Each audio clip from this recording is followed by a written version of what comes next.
Namakam jaz po občutki. Namakamo pa kapljično, to tako po občutku, ne. Recimo, lahko smo zdaj, smo po občutku, a ne. V podjetju Čarna d.o.o. v okviru zelenega zabojčka sodelujemo z več kot 50 kmeti zelenjadarji vse Slovenije.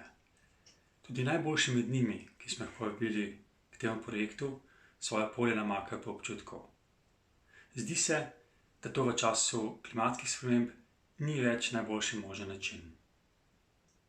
Klimatske spremembe so seveda s sabo potegnile tudi vedno večje potrebe po namakanju. Zelenjave seveda pravzaprav bi bilo treba namakati že ves čas, saj ima tudi vmes velika pomanjkanja vode. Težave pri namakanju. Zagotovo ena stvar je takšno stihijsko namakanje ali pa namakanje na pamet, ne. To pomeni, da kmetje čisto po svoji presoji odprejo vodo, marsikdo tudi ne meri, koliko je spustil, bolj vejo, koliko časa jo morajo spuščati. To je zagotovo največja težava. Ravnam se po vremenu, ravnam se s prstem greš, recimo z roko greš od spodaj, probaš par centimetrov pod površjem, kakšna je zemlja, ali je namočena ali ni. To je treba tako spremljati, ne. Če je veliko sonca, je treba več zaliti, če je manj sonca, je treba manj, to gre samo po občutkih. Namakamo pa kapljično, to tako po občutku, ne. Odperemo ventil, mislim na pumpo, dol zajetja ali pa z vrtine. Potem pa namakaš tako približno, koliko misliš, da je prav, ne. Recimo, lahko smo zdaj, smo po občutku, a ne. Tam si videl, a ne, kaj kapljično, približno si videl, koliko je namočen in pol pa enkrat saj smo si zdaj kar približno na čas naštimali, ne vem, recimo 2 ure in si zmeraj 2 ure zalival, a ne, recimo, a ne. Morebiti bi bilo pa treba samo 1 uro ali pa morebiti 3 ure, a ne, saj tudi od vremena odvisno, a ne. Druga težava, ki jo jaz srečujem pravzaprav že od začetka, kar delam z pridelovalci zelenjave, je pa to, da začnemo namakati skoraj vedno prepozno.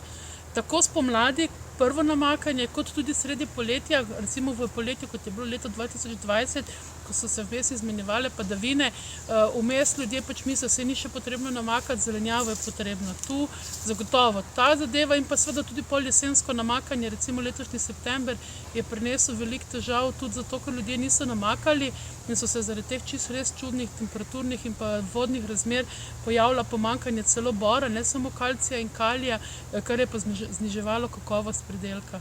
To so te glavne problemi v tehnologiji namakanja. Torej, rešitev težav pri namakanju je razvoj aplikacije, katera se bo razvila v okviru projekta. Ta aplikacija bo upoštevala stanje vlage v tleh, upoštevala bo razvojno fazo rastline in pa napoved vremena. Zdaj nam je jasno, kaj si želimo. Kako bomo pa to naredili? Nam bo razložila Maja Brajnik iz podjetja 7/9, kjer so si zamislili celoten sistem. V okviru projekta razvijamo informacijski sistem, kjer hranimo podatke o tleh, rastlinah in vremenu.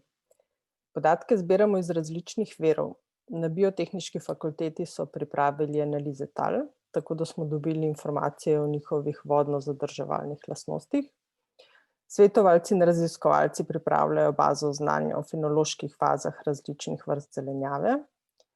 Na lokacijah vzpostavljamo sisteme za zajem in prenos podatkov iz senzorjev, ki nam v realnem času pošiljajo podatke o vlažnosti in temperaturi tal. In od kmetov dobivamo podatke o samih lokacijah in stanju rastlin na terenu. Naš model za izračun potreb po namakanju potem iz teh podatkov pripravlja priporočila za namakanje. Vsi ti podatki, ki jih hranimo v informacijskem sistemu, bodo uporabnikom na voljo preko spletne aplikacije. Za vsako ciljno skupino bo pripravljen preprost in pregleden vmesnik z informacijami, ki jih potrebuje. Kmetje bodo dobivali priporočila za namakanje, sledili bodo lahko stanju v tleh in v sistem sporočali ažurne podatke o stanju rastlin. Podatke o razvoju rastlin bodo lahko delili tudi z ostalimi, kot so na primer kmetijski svetovalci, ki jih bodo lahko ki jim bodo lahko ciljno svetovali, ter potencialnimi kupci pridelkov, ki bodo lahko tako pravočasno organizirali odkup in nadaljnjo prodajo. Ključen del sistema je model za izračun potrebe po namakanju. Razvili so ga v podjetju Bomo, predstavil ga bo Luka Honzak. Model za izračun potreb po namakanju je orodje, s katerim računamo namakalni nasvet.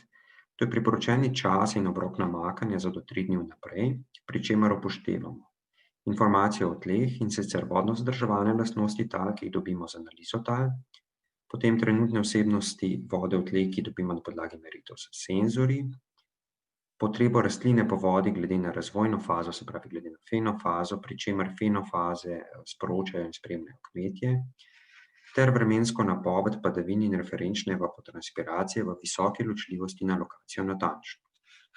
Pri izračunu namakalnega nasveta se upošteva tudi tehnologija namakanja, torej se namaka kapljično z razpršilci in tako dalje. Namakalni nasvet se bo izračunal večkrat dnevno, predvidoma vsaj 2-krat, in sicer zgodaj zjutraj in popoldan. Kmetje bodo napoved prejeli tako v količini, to je v kubičnih metrih, kot tudi v času trajanja namakanja, to je v urah. V Solvere Links bodo poskrbeli, da bodo informacije z njive in od kmeta zares prišle v informacijski sistem. Kako to deluje, nam predstavil Marko Levičnik.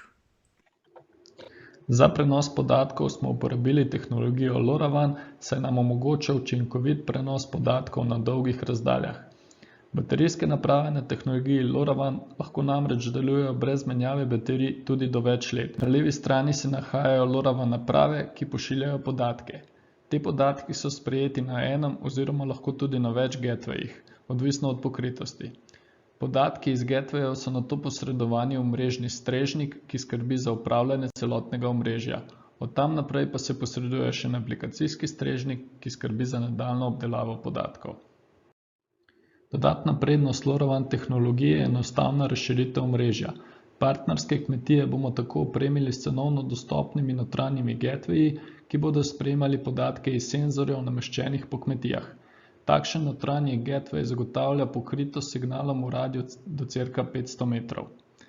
Za projekte, kjer bi bilo potrebno zajemati podatke iz več kilometrov oddaljenih merilnih mest, pa bi bilo bolj smotrno uporabiti zunanje gatewaye ter jih pozicionirati na čim višje točke. Na sliki je prikazana še komunikacijska naprava, na katero je preko kabla povezan senzor za zajem temperature in vlage zemlje. Ko so podatki enkrat sprejeti v mrežni strežnik, se prve posreduje v aplikacijo GEMALogic, ki skrbi za dekodiranje in validacijo.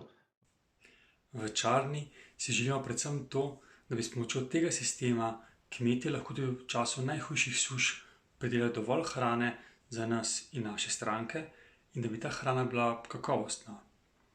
Kaj si pa želijo kmetje? Kaj svetovalci?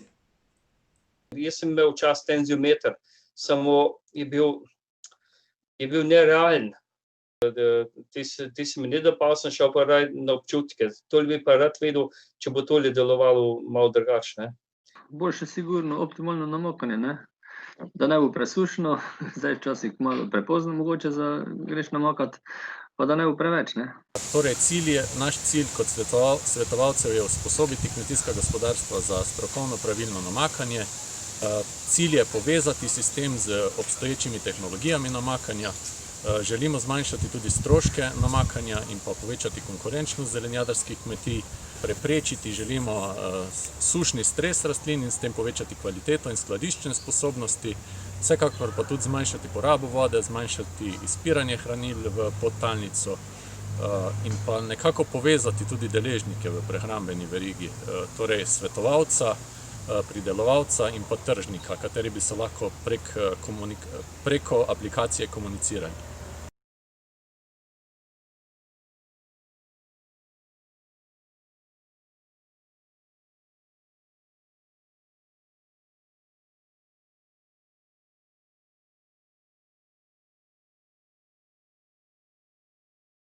Pričakujem res od te naprave, kakor bo, da vidim, ali sem delal prav, ali sem delal narobe.